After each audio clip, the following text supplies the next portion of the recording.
Почитувани, СДСМ 10 дена молчи и се крие за аферата Надеж 2. Таква дрсткост и неодговорност Македонија одамна не видела.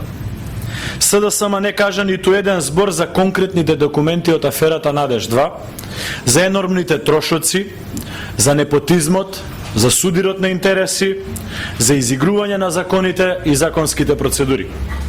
Тие се надеваат дека со молчење народот ќе заборави на оваа мега афера.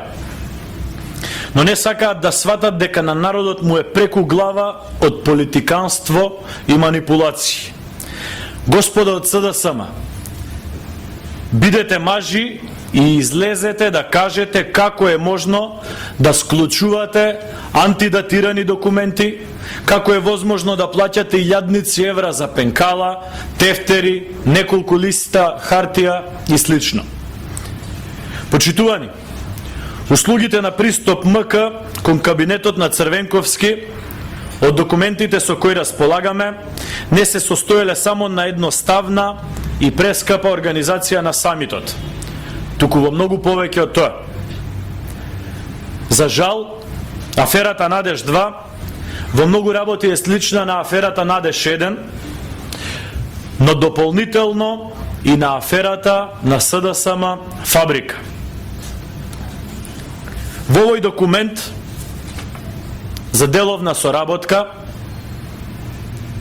на Пристап МК стои дека основна предност на агенцијата се создавање, цитирам, на лојална лоби група од релевантни новинари од различни области.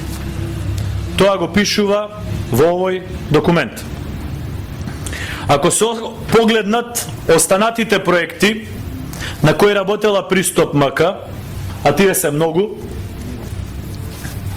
ќе се види дека оваа фирма обезбедува и обезбедувала се подоле што ќе прочитаме цитирано: индивидуални брифинзи со клучни медиумски представници, позитивни објави во сите релевантни македонски медиуми, брифинзи во 4 очи, лобирање кај представници од клучни медиуми, редовни контакти со донесувачи на одлуки релевантни за случајот, создавање на позитивна атмосфера во медиумите по прашања и солидна основа за натамошно развивање на проектот, како и представување на детална бизнис слика, медиумски третман, одлична медиумска покриеност, успешна реакција од медиумите, квалитетна покриеност на настанот, константно медиумско покривање,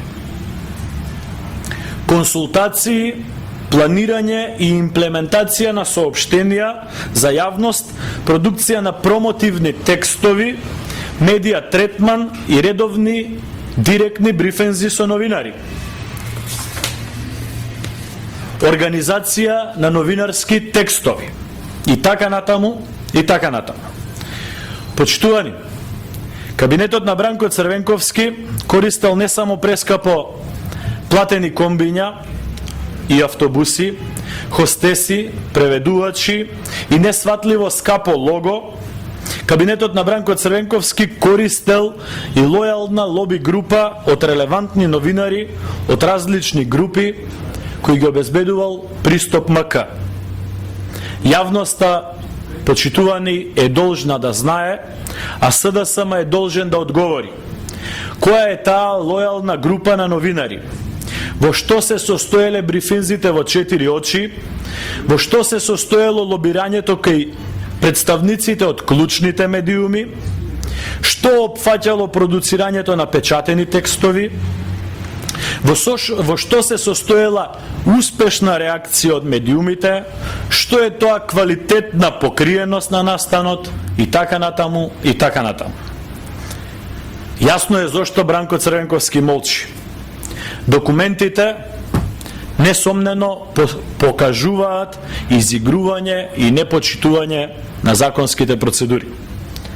Документите очигледно покажуваат мега афера.